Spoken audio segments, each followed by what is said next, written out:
Hi, my name is Christopher Stacer, and I have the distinct honor of interviewing and meeting and discussing with the co-authors of the new book, A Dream of Democracy, My Life, My Flight.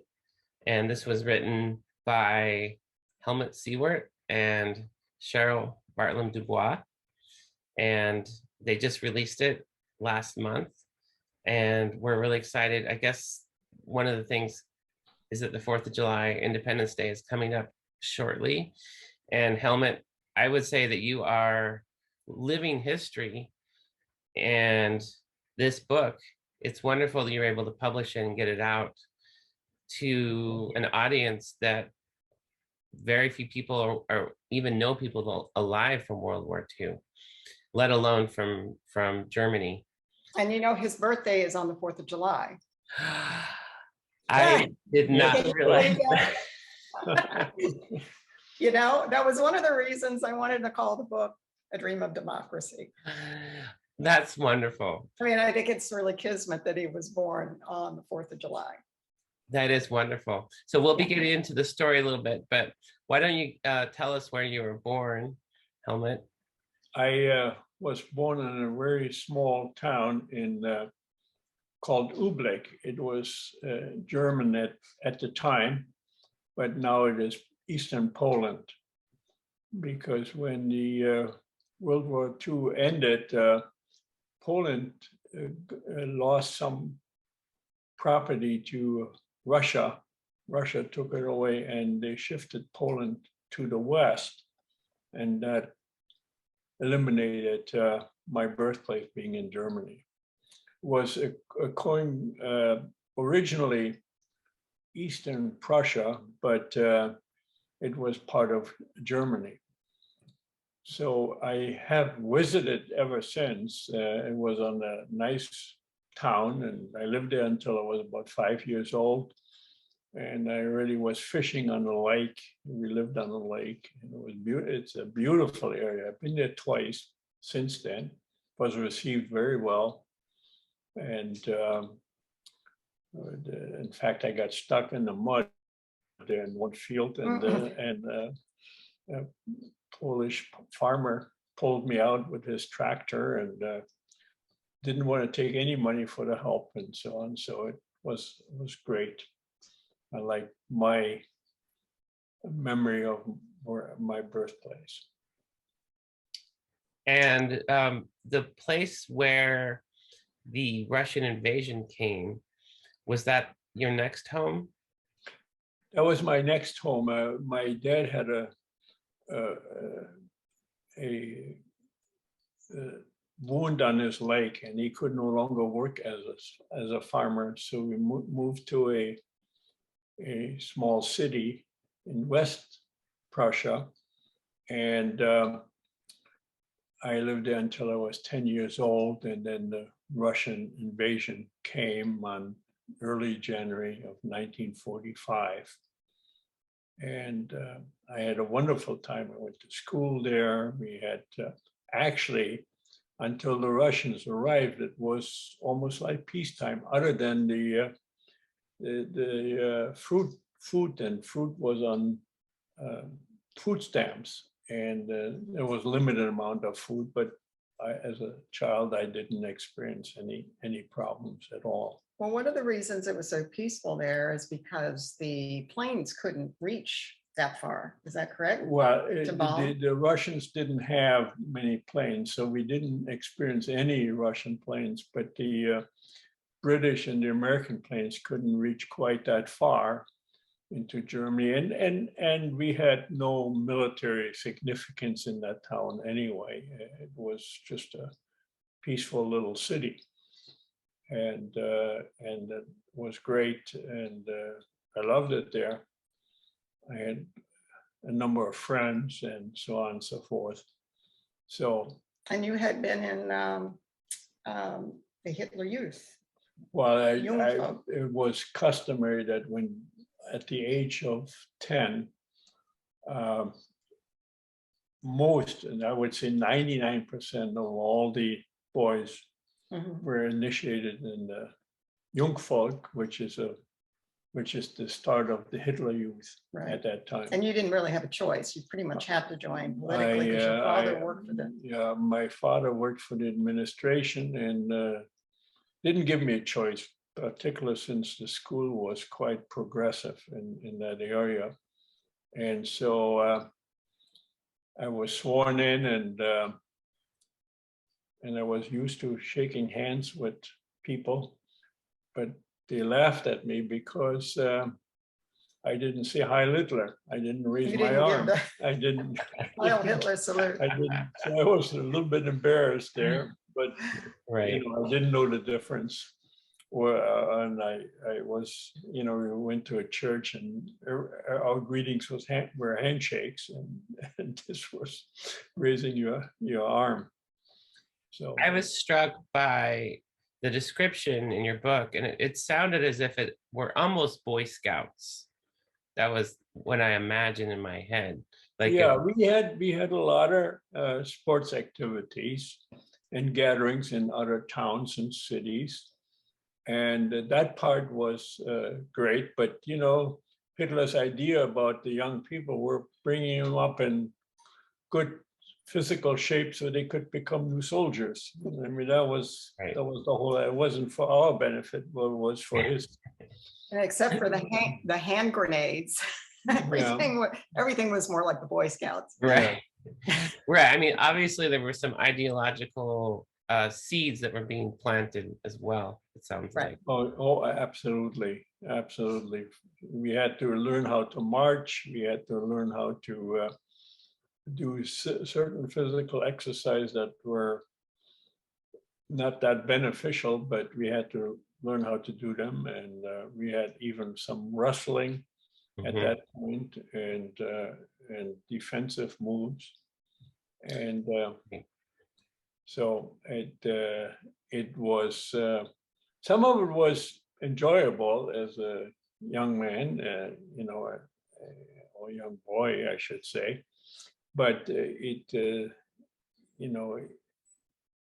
I understood quite a bit about Hitler and what he was doing, but it wasn't that significant until my Jewish friend disappeared from the scene and so on. And then I got a little concerned because my parents wouldn't talk about it.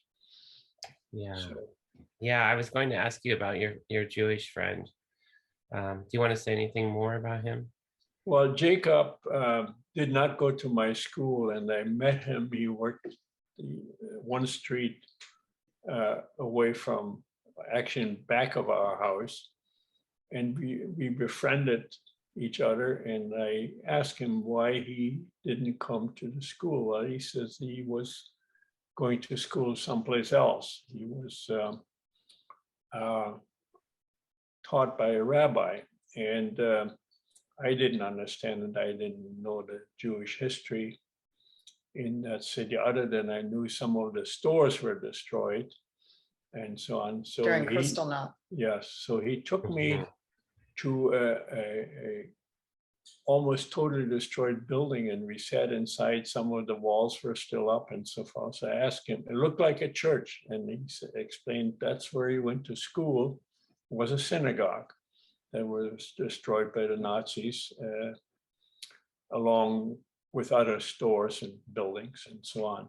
So we talked quite a bit, and my parents told me not to associate with the young man or the boy, but he was very intelligent, very smart, and I liked him. He played soccer ball in our alley, and every so often my parents reminded me that they had told me not to be associated with him, but whenever I had the chance, we played together and did things together. Well, he was very smart. Yeah, he was very intelligent. He was a little shorter than I was, but he was very intelligent, unlike some of my other friends, and was very serious though. Right. So one day he disappeared, and my parents would not talk about it, why he disappeared, and and his mother was gone. And I was surprised that he didn't say goodbye or told me anything, but he was just gone. Yeah. So, So it's as things were building up, from reading the book, I could tell that your parents tried to not reveal necessarily what they knew.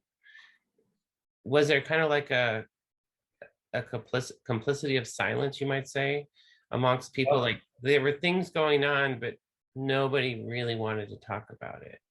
Well, that was one thing. And then the other part was, of course, which I found out later on, was my grandmother was really of Jewish birth. And when she married my grandfather. So everyone in the family was, from my dad's side, was at least half Jewish by relationship. And I was a quarter, and I didn't know any of this thing. My dad worked for the administration, and he forged documents. In German at that time, the signature didn't matter as long as it had an official stamp, and he had a lot of stamps that made the documents pliable. And right. Well, I was very lucky he did that, or there's a Yes. good possibility your entire family would have been taken, it could have been our entire family, but at least my grandmother would have been gone. for sure. They had Well, and if she was the mother of your dad would have been full Jewish, because it's the mother that rules whether they're Jewish or yeah, not. I am not sure how it works in Yeah. the relationship. I know the mother is generally the Yeah. successor. Yeah. So anyway, I confirmed this. My dad told me about it after the war had ended. And I confirmed this when I went to Israel a few years ago. I had the marriage license of my grandmother. They were born in the Ukraine. And marriage license in German and in Russian, both of it, both side by side. And I gave it to the rabbi, and the city where they lived was, or the town close to Shitomir. And he sent it there, and they confirmed that they had documents that my grandmother at least was Jewish, and they confirmed that. So I was invited to Israel. Wow. Well, of course, I enjoyed it, and I saw all the historical sites and so on and so forth. But at this point, I'm an American, so that's where I want to stay. Right. But do you carry a German passport still? No, I give my sons do have, and my grandkids have German passports, but I became an American. I gave that up. Yeah, I perhaps could get one again if I wanted to, of course. but I like to, Yeah. you know, Be 100% American. Yeah, I like to be. That's it. That's Right. what I identify with, Yes. and this country has been good to me. So I have not experienced had not the same experience as I had in Germany. So. Right. But the most important and exciting part of the book was the night he was awoken by his mother. And she said, "Get dressed, we're leaving." Yes, exactly. This is a very dramatic part of the book. It's very exciting. And I highly recommend everybody get the book to get the details. But that night, it was, I guess, the dead of winter, right? It was February. It was very cold. It was below zero outside, and my mother woke us up and get dressed and help pack the two small suitcases and get the sled. And she told me we're going to go to the train to leave for central Germany. And of course, we got to the train station, and hundreds, perhaps thousands of people waited for the train to arrive, and we wouldn't have had a chance because we're in back of the line, and it was also rumored it wasn't even going to show. It was rumored. So Right. my aunt, which lived, and my cousin, which lived about 4 miles away from there on the farm, accidentally drove by where we stood in line, and they invited us to come with them on, And this was on a wagon too, right? on the wagon, yes. Horse and wagon. Well, there was an entire wagon train that formed Yeah, to well, get out. Yeah, there were a number of those wagon Yeah, trains. And hundreds. ours consisted of 16, 17 wagons from that town. And there was a leader that, The truck leader. the track leader, but it was a continual line. It only stopped, that wagon train only stopped when there was blockage of the road. Right, when the German army was crossing. Or, German army. So my aunt invited us to come with them onto the wagon, and after my persuasion of my mother, she agreed that we would go with them, and we were on the wagon about 6 to 8 weeks. Wow. Cold or winter. with frozen food. They were very well stocked. She planned extremely well in advance, but everything was frozen solid and they couldn't stop to cook. Even though the bread was solid, we needed a saw to cut the bread. And then suck it until it thawed out. And how were the horses eating? Like, what was their food? Yeah, she had to Well, bring. they had grain and Mhm. hay for the horses, and Okay. while the first 24 hours or 36 hours, we never stopped other than for the traffic. Mhm. We had feeding bags around their necks, and Oh, wow. my cousin put food in those feeding bags, hung on the horses, and they were feeding. But As they they were almost were exhausted for collapsing until we stopped for the first time Mhm. after quite some time. Yeah, how many days was it, the first portion before you were able to stop? It was more than a week. It was more than a week, was 10 to 14 days Right. before we could really stop. We stopped a little bit to give the horses a rest, but then the whole group stopped as well.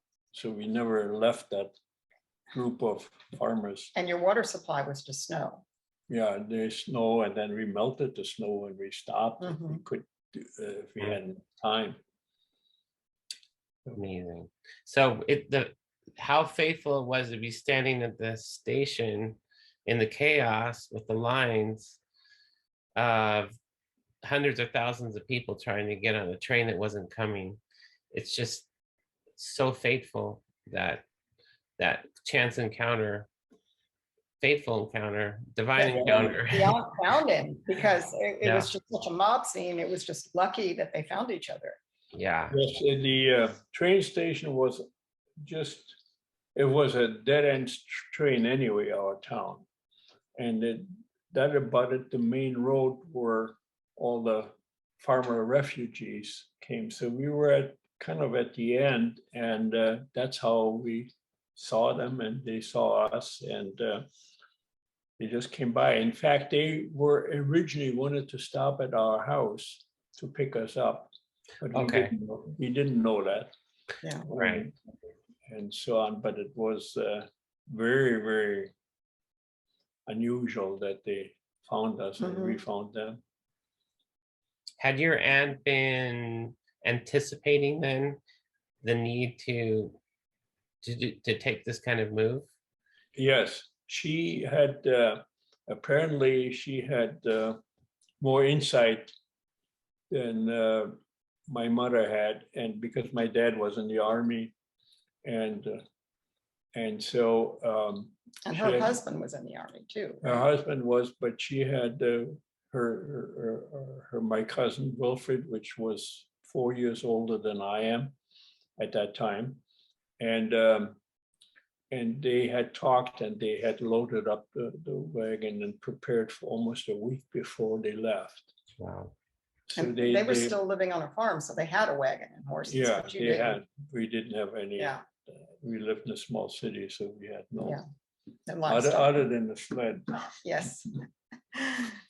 Well, there's a lot of surprises that I'd rather not reveal through the book, but I wanted to ask about the decision-making process you went through once you got to an island of safety again, when you made the decision. I guess you were then again behind the eastern side, I should say, of Germany, and you had began to make the decision to go to America. When our goal was, my mother's goal anyway, was to end up in an area where they had, together with and I don't know the way the communication worked, but they had decided that they wanted to go to the more central area of Germany where American soldiers would occupy and finally conquer the Germans. And it was a town by the name of Domersleben. And we ended up there, and the American army moved in. Nice people. I even got some chocolate from one of the soldiers.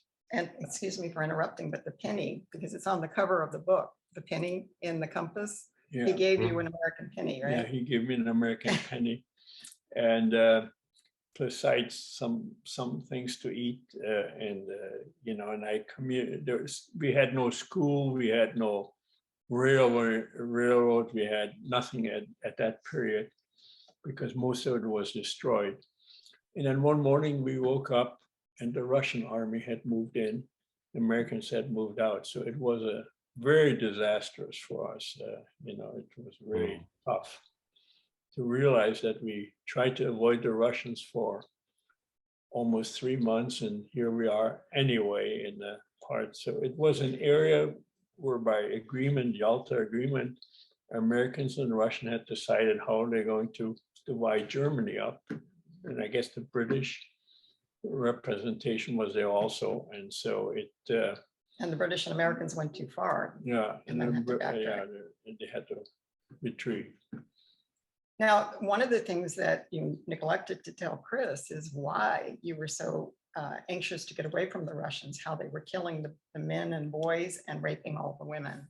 Yes, I didn't go into that discussion, but that's part of the book, right, where we expressed that situation, and it was something that my mother was afraid of, and that's why it was the drive to flee from the Russian. In fact, your aunt and cousin were attacked by the Russians and yes, had their legs shot off and then raped and yes, died in front of the other 3 daughters, correct? that's correct. Yeah, terrible yeah, things were going on. And they were trying to, it was, payback for what Hitler did when he went into Stalingrad.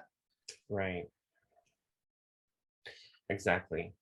Well, I would rather focus a little bit on your American journey and maybe a message for especially young people today and the current generation in America, who would do well to know this story and to learn history. So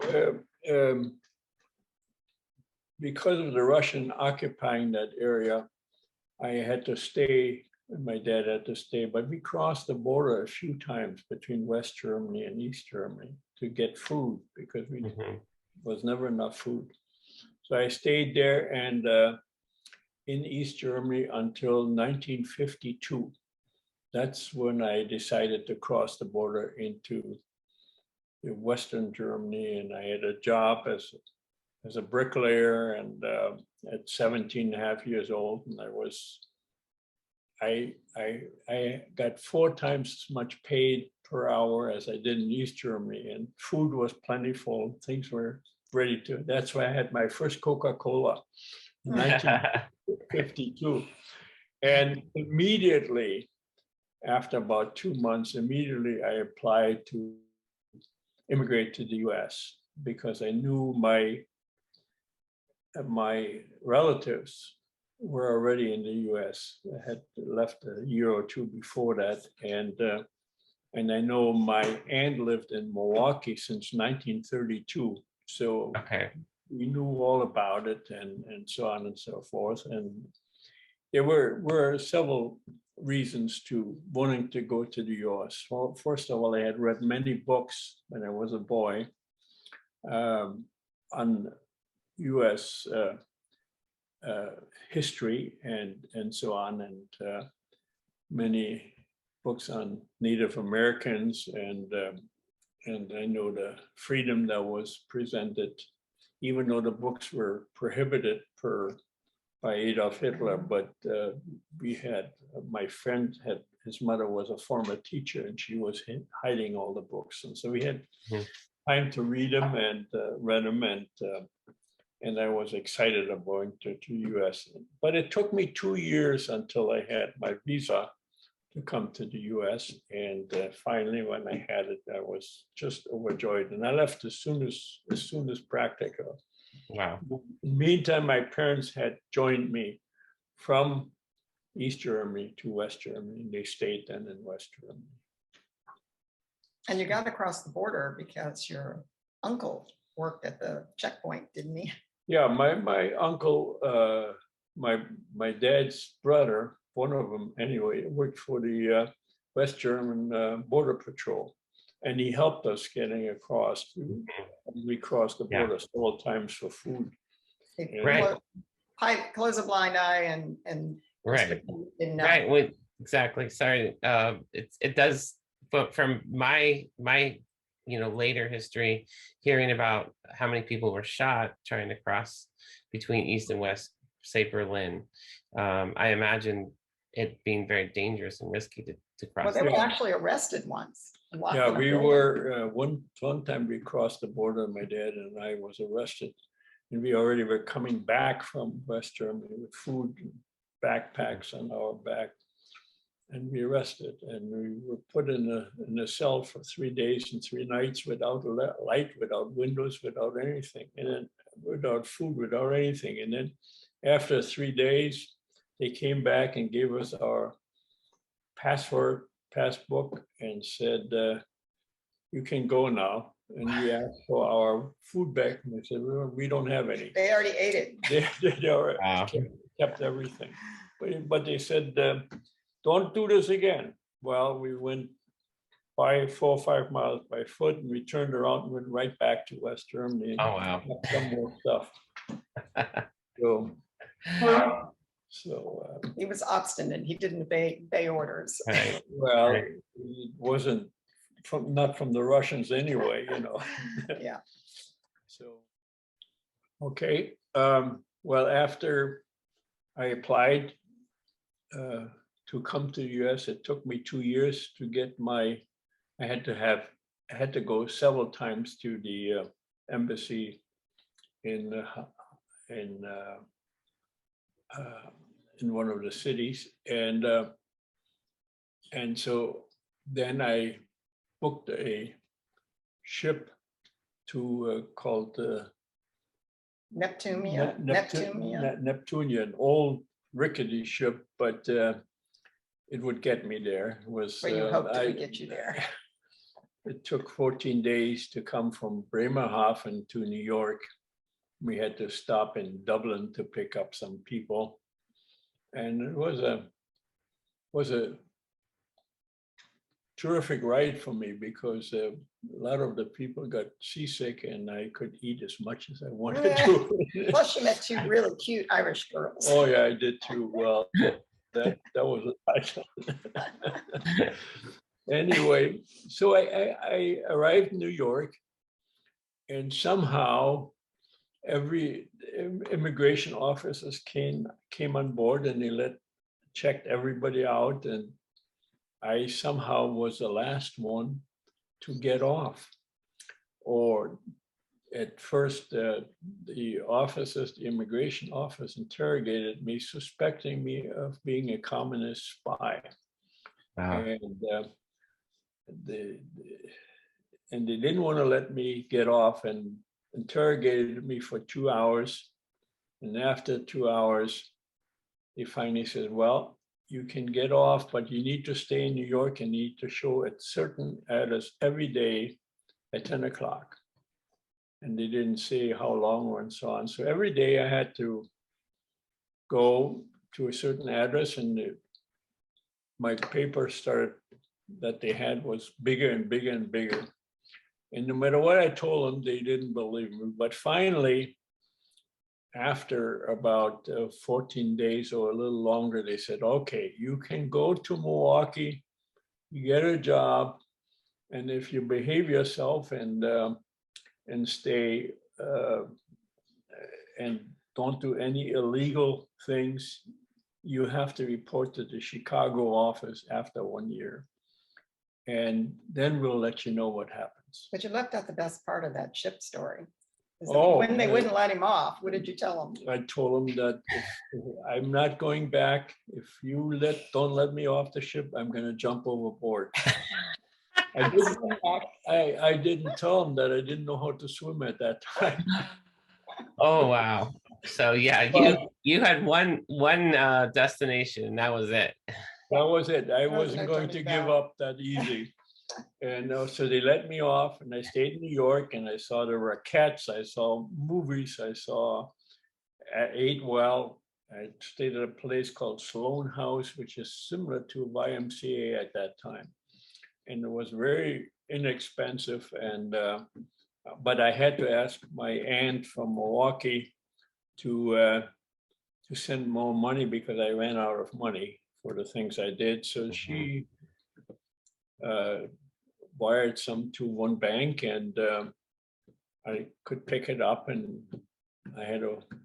And then after I was interrogated for 3 weeks, they said, okay, you can go now. And I immediately got onto the train to go to Milwaukee, and I stayed in Milwaukee until the Milwaukee area anyway, until December of last year. Wow. He's now a Florida resident. I'm now a Florida resident. But I worked at first as a bricklayer in Milwaukee. And then I looked what he was a German guy too, that my boss did, and what he knew about construction, and what he knew about business. And I thought, well, I know more than he does. Well, you had been trained in an apprenticeship. Yeah, they had been trained in apprenticeship and some, I had some accounting in high school and so on, even as I was a young man. So then 2 years later, I went into my own business, and it grew, and I had up to 115, 120 people working for me. And then went into real estate and development and other things, and things worked out very well. You built mostly condominiums and apartments, correct? That's correct. I built a few houses, but not too many, because the housing business was just one house at a time, Right. and I wasn't patient enough. Right. You for that. wanted Okay. I wanted to do more. bigger and better. And I worked. Did some buildings in Florida, in Wisconsin, Illinois, in northern Wisconsin. So I became a pilot in the meantime, so I could see the jobs at one day, at least in Illinois and Wisconsin at one time. And I wanted to stay in touch with the people that did the actual construction, and so that they build what I wanted them to. Only one house they built. I built about 2,000 some hundred houses and another 2,000 apartments or more. And only one house they put the front door to the backside. That was the They only. built it backwards. Build it backwards. That was the only house I had some real problems with. But other than that, everything worked out well. With the usual things, you know, it's competition and contractors and suppliers and all that, but it's great. I like the freedom that I enjoyed. And then I think yes, and then in 1964 I became a citizen. Okay. And enjoyed it ever since. And I still remember quite well the times under Adolf Hitler and then times under the communist regime in East Germany, and how well this country does, and how everyone should appreciate the freedom. And it's all right to speak up and complain about discomfort and all that, and have disputes and so on. But I don't think we, as American citizens, we appreciate enough of what we have. We should, you know, And our freedoms. and our freedoms that we have to speak up and do things and travel and experience things. And no other country in the world has the same thing. I went back to Germany a few times, and to Switzerland and Europe. And while they are free to move without borders these days, it's still their restrictions and their habitat and their income is not the same as here. It's not the same freedom that we enjoy. You could have never succeeded the way you did in America and made the kind of, Probably would have taken me twice Money. as long, yeah. or maybe 3 times as long if I could have exceeded, because Mhm. they have restrictions. If you go into business, you have to have an apprenticeship or Okay. education first Right. that you need to go through. Here, you just do whatever You you open want your to. business and Yeah. hang a sign. And if you don't know the details, you hire someone that does. does, You know, exactly. so it's a much easier way of life. Right. Well, tell me some of the motivations for writing the book that you wrote, and as well as the title. Well, about 5 years ago, I sold my last real estate project. I still have properties, but the last apartment project, my wife died at the time, had died, and I was by myself, and I didn't quite know what to do. I was ready for retirement, but I wanted to have something to do. And then I met Cheryl by accident. Yeah. And I was having lunch one day, and him and his son and daughter-in-law said, "Can we share your table? There are no seats." And we Yeah. started talking. Oh, wow. We're all contractors and builders, so we Right. hit it off immediately. But then he was telling me his story, and I went, "Oh my God, that's an amazing story. Yeah. We have to write that." yeah, and I So- saw some of her books, and so I thought, well, maybe I just tell the story. And we started talking, and she mentioned that I would really like to tell your story and help you write the book, and she did, and we had that's what we came up with. But you had some health issues in between. You had COVID. I was hospitalized for 4 weeks with COVID in between, and that interrupted it. So it took us a year and a Well, I half. remember you calling me to say goodbye because you didn't Yeah. think you were going to make it. He didn't want to go to the hospital. And I said, "I want you to fight like you fought to escape the Russians. Yeah. You're going to beat this." And so we got him Wow. back. from this. Right. Yeah, you've gone through hell before. Right, Yes. right. Yes. So anyway, it was a great life I had thus far, and I enjoy. I bought a house here in Florida. I sold my house in Wisconsin. I still have property in Wisconsin, but just I lease them out to farmers, and that's a very easy proposition. Mhm. And I'm going to get married again. And I know that's not in the Thanks book. to me, I'm the matchmaker. Yeah, she's a matchmaker. So she has a number of friends, very interesting friends, and I picked one. And That's so that's the rest of it is in the book. Of course. Yeah, we encourage you all to check it out. A Dream of Democracy, My Life, My Flight, by Helmut Siewert and Cheryl Bartlam Dubois. And if you order it from the publisher, you get a signed copy, and you can even gift wrap it or whatever you want, free shipping. And that is aplaceandtime.press. Thanks so much for this wonderful opportunity to get to know you better and fill in some of the wonderful details that we learn about in the book. Thank you for talking to me, and I wish you well with your report. Thank you, Chris. Appreciate it. Thank you. Thank you. Take care. Take care.